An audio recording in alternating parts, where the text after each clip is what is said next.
What's up, everybody? Welcome to another edition of the Surf and Sales podcast. I'm your host, Scott Leese, here with my good friend and co-host, Richard Harris. And we are closing out the month of April here. And we've been brought to you this month by Salesforce Sales Cloud. Salesforce Sales Cloud. They changed on us a little bit. Salesforce Sales Cloud. And gong.io, total game changer. You should check out gong.io and lead411.com. We appreciate their support for helping us put the show on and bring you some of our fabulous guests. And we have a unique guest today. This man is an international keynote speaker, workshop facilitator, entrepreneur, board member, and perhaps most interestingly, customer success manager over at SailPoint, and was also a customer success manager at GoDaddy/Main Street Hub, although we didn't work there at the same time. So we're really excited to talk to you today, and it's Sam P. Lark Jr., everybody. Welcome to the show, Sam. Thank you, Scott. Hello, everyone. Thank you for having me on. Well, I'm really excited to talk to you about customer success management because we haven't had very many people on the show, Richard. Correct. Are in the customer success field, let alone somebody who's like, in the trenches still. Totally agree. Actively as an individual contributor, working in customer success. So this will be a lot of fun. So Sam, how did you decide, let's go all the way back, right? Mm-hmm. Did you choose sales revenue goals, sales revenue careers? Like, is that what you wanted to do? Were you always the kid, I sold candy in school, behind the teacher's back. Like, were you that kid? Like, where did it all come from for you? Well, I think it primarily right now, I had an overarching need to eat. So I needed to get a job. But going back further, I was always into public speaking. I started out my career as a 13-year-old at a mom and pop shop, Mom's Bakery in Philly. That's where I'm originally from, the East Coast. And I walked with my head down. I was very introverted, didn't have a lot of confidence, but the two husband and wife, Mr. and Mrs. Bell, they saw something in me. So they spoke into me. They encouraged me, pick up your head when you walk, look people in the eye when you talk, so they could take you seriously. And they must have saw something in me that I had no clue was there. But after their tutelage for about 4 years, you could come into the bakery and ask for directions. I could have you walking out with cinnamon buns and a tile from off the floor. I just had to gift the gab. So, all right, let's do that. So let me add, this is awesome. But have you, I hope they're still around since I was a young, are they still around? At this time, no. They both passed on, but thankfully, the legacy of everything they taught me, goes on. It'd be a fun question to see what they saw in you, right? It's always cool to see those things. So I walk into the bakery. Scott walks into the bakery. What are you going to say? What was your pitch? I want to hear your pitch as a 13-year-old kid selling donuts. Hey, Scott. Hey, Richard. How you doing today? Is there anything that I can help you with? It's just honestly being friendly at the end of the day. And I like to say people like to do business with those they like, know, and trust. Well, in order for someone to first get to trust you and to know you, like you, they have to get to know you. So you just be personable, be genuine, authentic, unapologetically authentic. Gary V, for instance, we all know him as pretty much no filter, in your face. He'll tell you what he means and means what he says. That's him. If that's just who you are, just be that. And people can respect that. Or if they don't like that, then they go the other way. I'm not one that likes to cater to people. I still have to work on that. But I know in some companies, they want to cater to these companies, these customers, like, oh gosh, we got to bend over backwards to keep this customer. Some customers don't need to be kept. Yeah. So you just need to cut ties. So at the end of the day, I'm saying all this to say, be you, unapologetically authentic. That's really my pitch. It's all about building those genuine relationships. I want to know more about this, know when to let go of a bad customer. I've written about this before, kind of firing a bad customer. What does some of that criteria look like? I mean, you're active practitioner, in customer success management. How do you know when somebody has crossed the line and become a bad customer and one we should be okay with letting go of?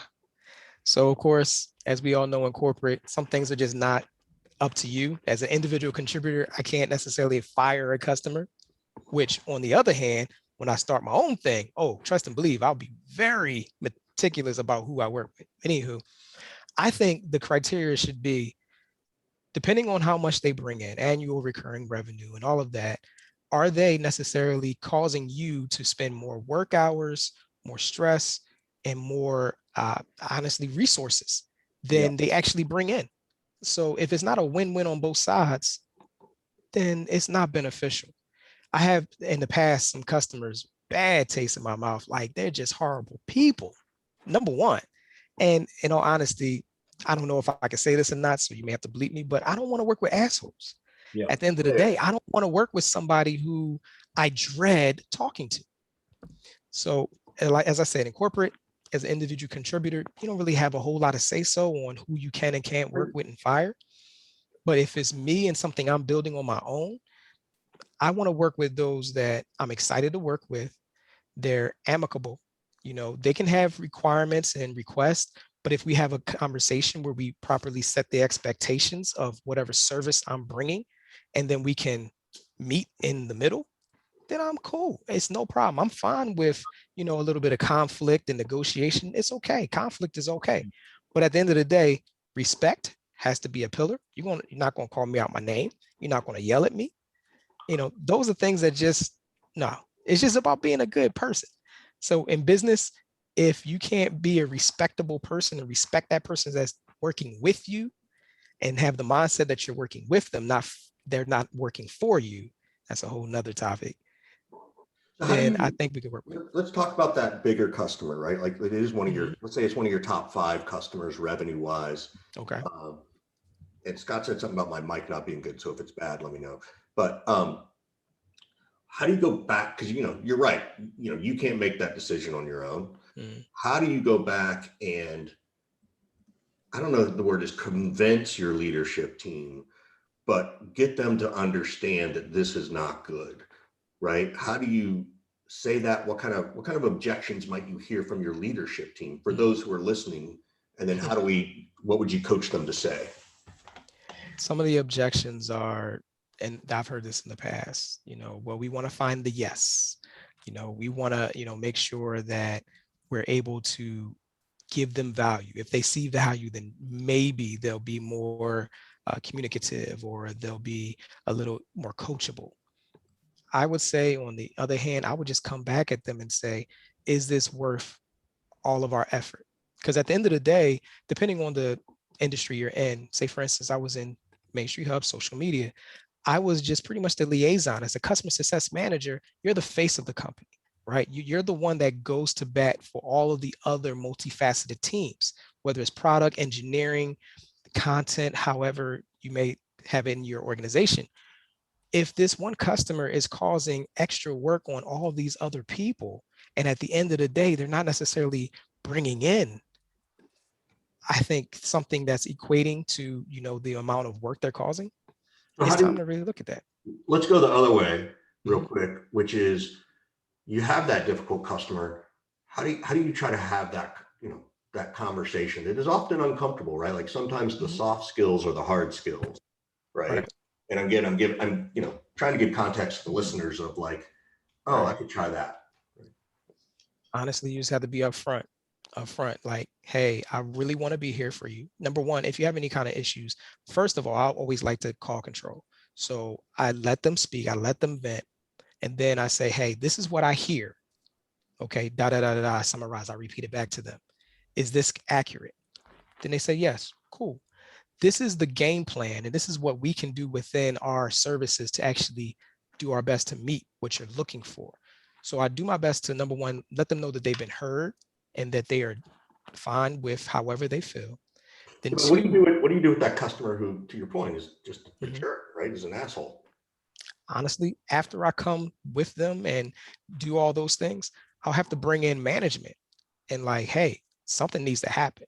At the end of the day, flip side, if you're working for a corporation, number one, you're not working for a corporation. You need to think of your career as you're the CEO of your own career. I'm the CEO of Sam P. Lark Jr. So yes, I work for SellPoint, but at the end of the day, I work for my wife. I work for my family. So if a job is causing me to have unnecessary stress where I can't show up 100% in my personal life, something needs to happen in that professional, because we've heard separate your personal and your professional. There's no way that you could really separate it, in my opinion, because what happens in the personal affects the professional, and what happens in the professional affects the personal. So therefore, I said all that to say, I need to bring to management like, hey, either this customer has to go to somebody else because I've tried this, this, and this, and they're still not helping because this is not beneficial to me and my own mental health, or we just need to figure something else out. So it comes to the point where you have to think of yourself, number one, first. And I've been in this situation in previous companies where I didn't have support to, help me with these customers that were just ridiculous, like asking for things way outside the scope, and they're only paying a really nominal fee per month. I'm like, come on, are you serious? You're asking for something that a professional firm would, be offering, whereas we're just a, startup. So pretty much I would have to deal from the personal perspective. Is it going to be beneficial for my mental health? If not, then hey, support. I mean, the leadership has to step in. If not, it's time for me to look elsewhere. One of the things, Sam, that I think salespeople are always thinking, if they're not saying, is how hard is Sam, my CS team member, fighting to save, my deal from canceling.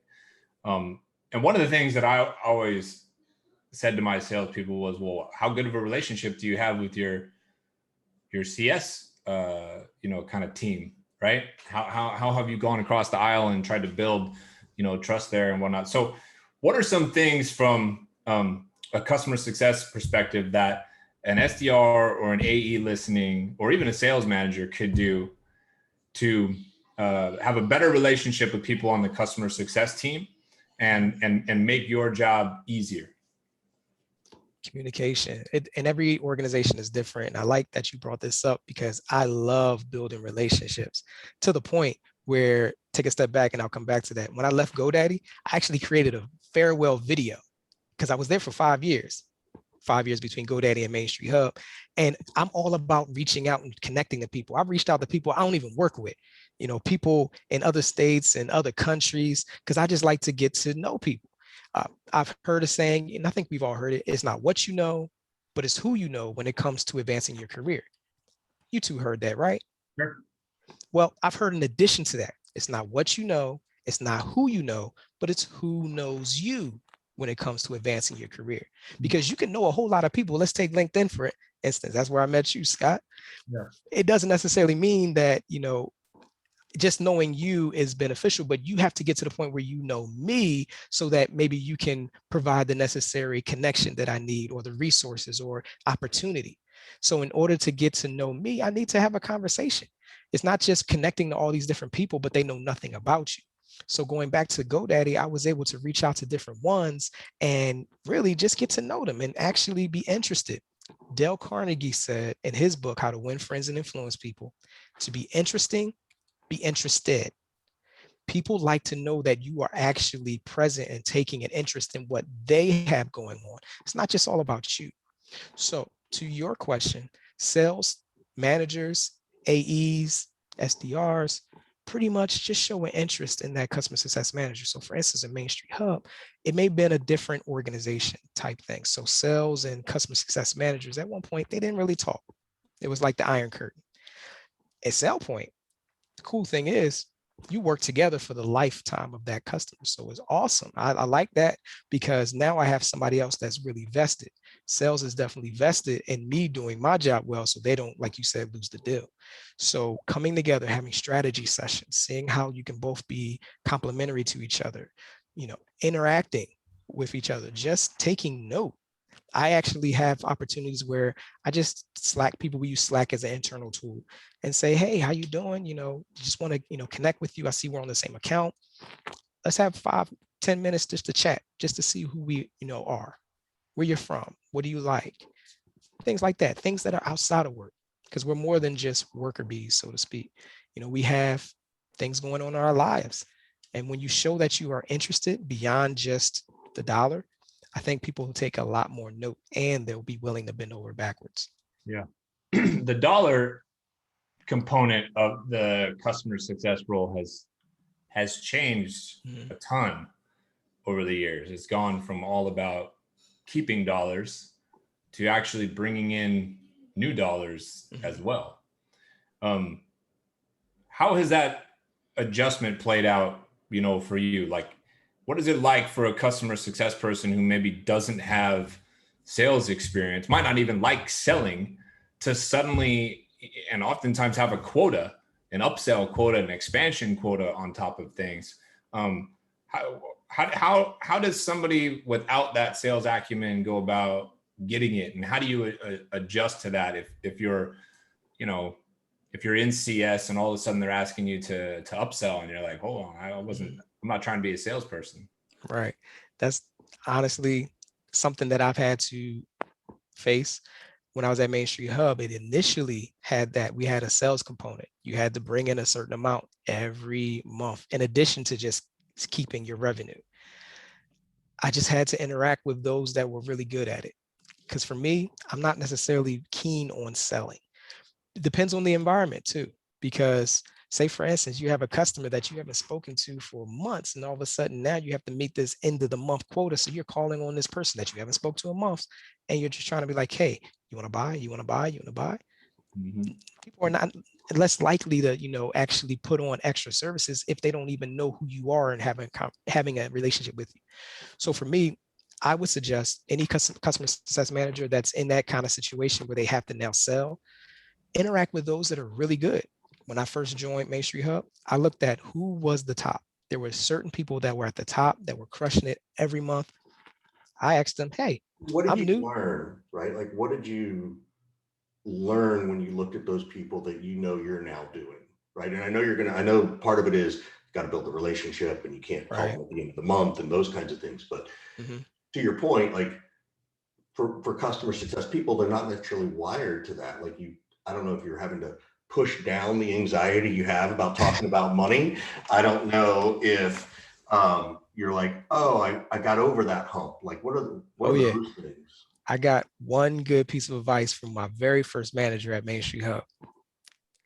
You got to know how to give enough of a fuck and not enough, pretty much. And that's the paraphrase. Quote? Did you? That's the paraphrase. Like put on a plaque. I don't think that was mine, but that's pretty good. I mean, it's like, you got to know how to care just enough, right? Because you don't want to just haphazardly interact with these people. But if a conversation doesn't go well, just off the cuff, not even talking about money, but just a conversation in general. Sometimes we have conversations where it's an escalated customer and it just doesn't go the way that you planned. You did all this work ahead of time, the prep for the call, and it just goes sideways. Take a deep breath and get past it. You got maybe 50 or 80 more customers that you have to talk to. You have to know how to give enough and then keep moving on. So you have to let that stuff roll off. That's key. Some people I've experienced that I've worked with, they cared a little too much to where it affected them into the next call they had and to the next call and the next day and the next week. And then they started bringing that home with them. So you got to know how to care enough, but then push that to the side. So I think that's key, especially if you're now going to be in a more uncomfortable area of selling where you're not necessarily more skilled in that. Yeah. Yeah. What is your thought, and what do you know? Like, I don't know the difference between compensation for sales versus compensation for customer success, upsell, cross-sell. Is there equity there, or is there not equity? Honestly, it's above my pay grade. That's probably a question for Scott.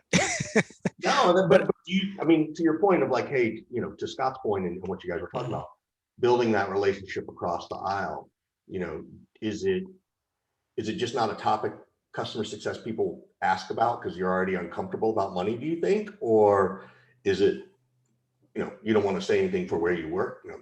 It depends on the organization, right? Like I was saying with Main Street Hub at one point, they didn't want the sales and the customer success to intermingle because of potentially mixed messages. I mean, departments, organizations, they can all be different. Well, here's a more potentially direct way, and let me see if I can kind of get you to get passionate about this a little bit. Like, I think in most orgs, people would believe that, you know, if Richard brings in $100 of new business as a salesperson, he's going to get, I'm a shitty sales guy. whatever the number is, Richard, $1 million. Richard brings in $1 million as a salesperson. Okay. You're a really good salesperson, Richard. Richard has brought in $1 million. He's going to get paid X amount commission on that. Right. But I think in most organizations, if Sam brings in $1 million of expansion, new revenue, upsell revenue, whatever, he's going to get paid Y amount on that. And Y is going to be less than the X that Richard brought in. And so I think it begs the question, like, there's a compensation gap between people in sales and people in customer success, but the line seems to be blurring a little bit in terms of the functions of the role, because more customer success people have revenue quotas and things like that. So is it fair or foul, in your opinion, that CS tends to be paid less for bringing in revenue than salespeople? From what I've experienced, because I know some salespeople, for instance, they have a ridiculously low base, right? A base pay. Some may have like 10K, just base, that you get that, no problem. And then you have to sell to make up the rest of your, say, if you want to get to 6 figures. Whereas customer success have a much higher pay base, and then they can get some things added on based on what they sell. So with that kind of model, which I really don't necessarily care for, because it motivates the salesperson to continue to sell. And then when they sell and bring in that new business, yes, they get the higher percentage of what they bring in. But for the customer success manager, it's not much of an incentive to upsell, because your percentage is much smaller. Right. So should that gap be decreased? Should we be paying customer success folks more if we're trying to motivate them to, you know, honestly, I think sales should stay with sales, and customer success should stay with customer success. So for instance, if you see an upsell opportunity, hey, let's have a joint call with your sales rep who talked to you in the very beginning, so that they can introduce you to these new offers. Now, with that being said, that does a couple of things. That lets the sales rep know, number one, you're interested in keeping this customer on, and you want to bring more business to that sales rep. So that definitely makes that sales rep feel like, yo, that customer success manager, yeah, they got my back. So that's not taking any money away from the sales rep. And then also, hopefully, on your end as a customer success manager, it's providing value to that customer and is allowing you to keep that retention, that revenue in your book of business. I think sales should just be separate. Go ahead. Do you think then that, which would be harder or easier? Let me rephrase. Is it easier to take a customer service person and teach them how to sell, or take a salesperson and teach them how to do customer service, customer success? Ooh. See, I guess I'm different. It depends on the person.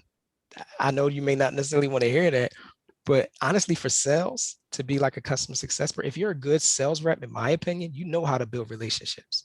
You know how to have those soft skills, or you develop those soft skills, because I think the best sales people are those that know how to read people.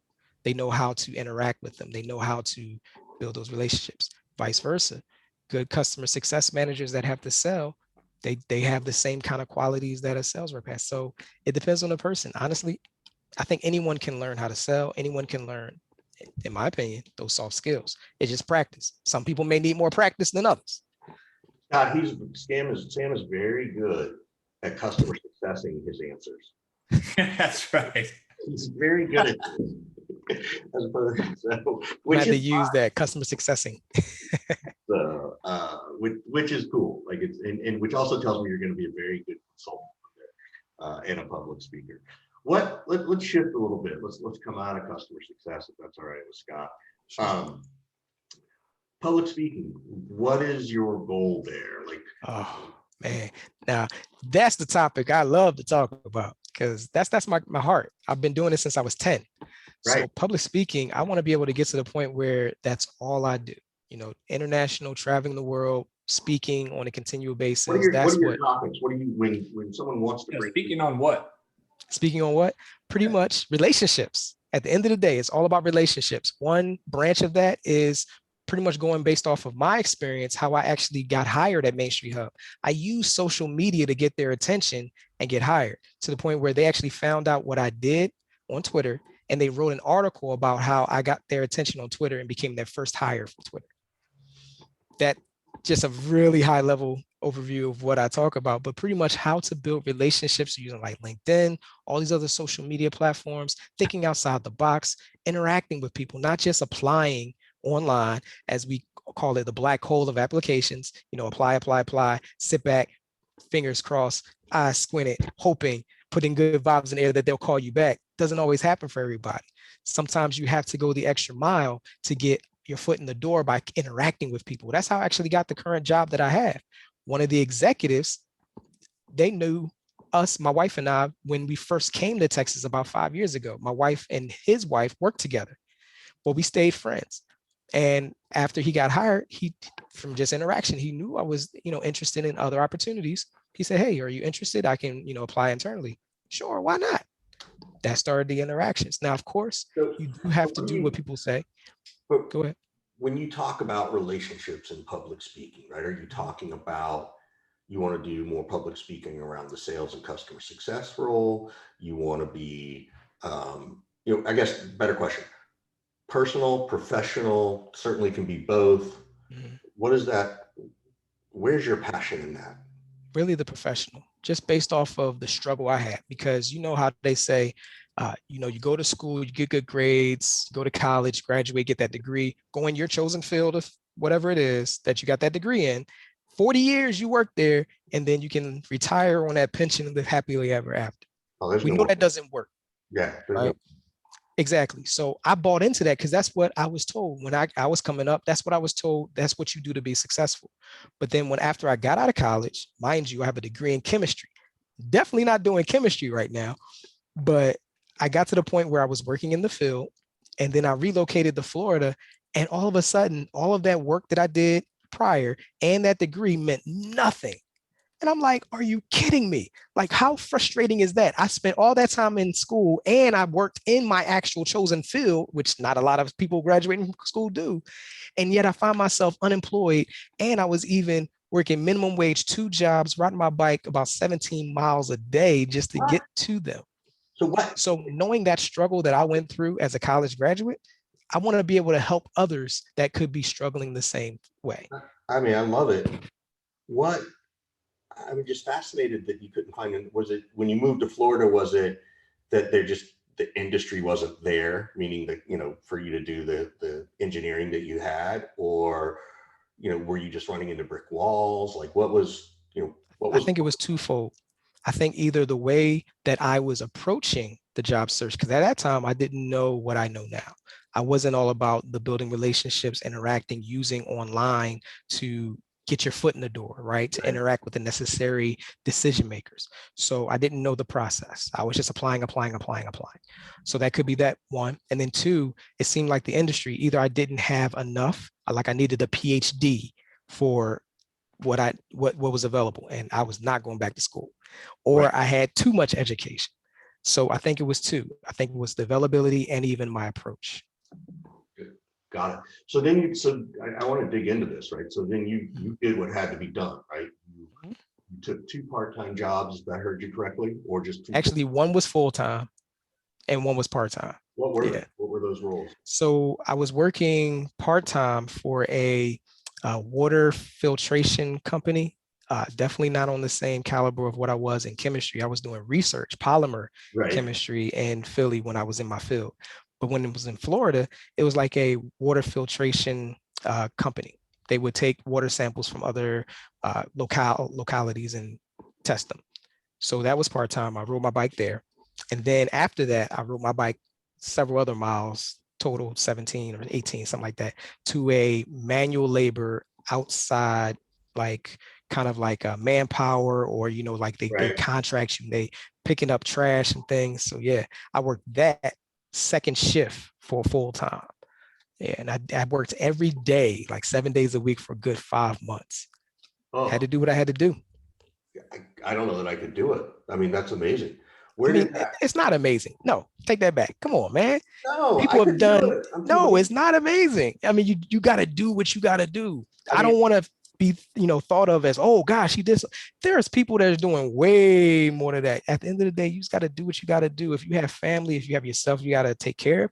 Well, I think what Richard's getting at is like the idea of doing anything physically laboring or manual labor is just. And then riding a bike 17 miles a day on top of it. I was in good shape too, accentuating the positive.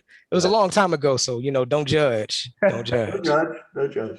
Although I guess I did struggle once because I lost my job, and that's how I met Scott. So that's how we're here, right? I had to take a 50% pay cut. There you go. That's not a slight. That's meaning me having to do what I needed to do, taking a job that was, everybody is different, you know, from 6 figures to 5 figures, healthy 5 or not a healthy 5, and no insurance, and had just bought a house and a wife and a kid. So I appreciate the struggle that you went through, but I certainly didn't struggle that way. So everybody has a different story. Yeah. So how else do you like to give back to the community? I see you do some other things where you give back to the community. You know, I want to spend a couple of minutes with that, and feel free to name drop the heck out of any nonprofits you're with and all that kind of stuff. So talk about that, because I know I want to talk about what it is you do there and then why you do it, right? So one nonprofit that I do interact with is Veterati, and that's a VETERATI. It was a organization created to help veterans and the military community. My wife is an Air Force veteran. So being married to someone that was in the military, and also of color, I was able to see quite a bit of the struggle, whether it be coming from the military world to the civilian, and seeing how hard it is to get something of comparable pay and even leadership level. So I want to be able to help, you know, those, whether they be people that are currently serving, or they're veterans, they served and they came out, or people that are getting ready to come out, and then or military spouses, which I'm one. Because number one, you don't really hear too much about a male military spouse. You hear military spouse, most people think, oh, that's the wife, that's the woman. It's not always so. So I'm like a unicorn. And then two, there's a struggle. There's a lot of stereotypes that people in the military have to come against with some companies. You know, they feel like PTSD, like everyone has it that have served, or a military spouse that has traveled a lot with the military member. They have a very disconnected, disjointed resume, so they don't have a whole lot of experience.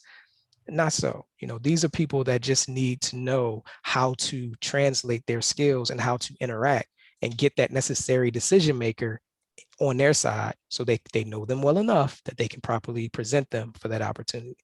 So that's a passion of mine, because it's a family. I've been able to see how close knit everyone in the military is, and I just have a passion for helping out others in that community.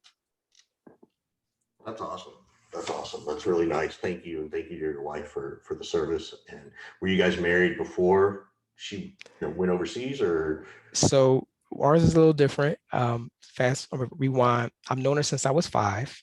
Okay. If you're ever familiar with the movie Love and Basketball with Sanaa Lathan and Omar Epps, I don't know if you ever saw it. We tell people that's our love story without the basketball, right? So childhood best friends, growing up, started dating as teenagers. She went off to the military. I stayed home in Philly for about 10 years. We got separated. Come to find out, her brother said, my sister's been asking about you. I'm like, yo, dude, set this up. Get on the phone. She hasn't said a word. To this day, her brother says, I swore she's been talking about you. So we just chatted it up. Today, we blame him for our successful loving marriage. Right. But we chatted it up. It was like old times, reminiscing as kids and finding some new things out as adults. The next day, after being on phone for hours. I call early in the morning. I'm on my way to work and I'm apologetic. I'm like, yo, I know we just got off the phone a couple hours ago, but I don't want to lose this. It's like old times. Let's start dating. Holding my breath on my end. She says, sure. I'm doing Roger Rabbit. I'm like, yeah, who the man? You the man. You did that? Yeah, I did that. But I said, cool. I play it cool. She on her end is thinking, I don't have anything else better to do. So she took it as a joke. At the time, she was in Jacksonville, Florida, but I was in Philadelphia, Pennsylvania, long distance. But a year to the day that we decided to start dating, May 9th, 2012, we got married. She had already been in the military, and by the time we got married, she was actually already reservist. So thankfully, she didn't have those long deployments like many traditional I was wondering about military have. Wow. What a cool story. That's a great story. I love that story. That's awesome. We do plan to write a book about it. I want to hear her version of the story though. I'm sure there's a little more. I tried for saving time to go past some things, but one thing that she always calls out is when I did call after her brother introduced or said that she's been asking about me, it was like 11 o'clock at night. She did not pick up. She was like, those booty call hours. I'm not that kind of girl. I always somehow seem to not throw that part in. I guess it doesn't make me look good. But she always remembers to add that part. That's awesome. That's great though. You're not going to put up with that, right? Like that's really cool. Nah, she's not that kind of girl. Sam, this has been fun, man. Thank you so much for diving in on a lot of topics around customer success and sharing your story and sharing your passions. I assume the easiest place for people to get a hold of you is on LinkedIn. For now, I got to be honest, LinkedIn is definitely not on the high priority. This year has been a very big year. New job with SellPoint. We bought our first home and we're expecting our first child, July 27th. Congrats. Thank you. So it's been very busy. So yes, you can reach out to me on LinkedIn. I will do my very best to interact with you, but send me a personalized message. That way you'll catch my attention and I'll be more, prone to reach back out. Absolutely. They got to earn it. So we love it. Thank you so much, Sam. And a big thanks also to our sponsors, Salesforce Sales Cloud, as well as Lead 411 and Gong.io, the game changer in conversational intelligence. Right? Is that right, Scott? That's right. It's a must have for every sales leader, isn't it? There you go. Yeah. Sam, thanks so much, man. We really appreciate you being here. My pleasure. Thanks for having me. Yeah. Thanks, Sam.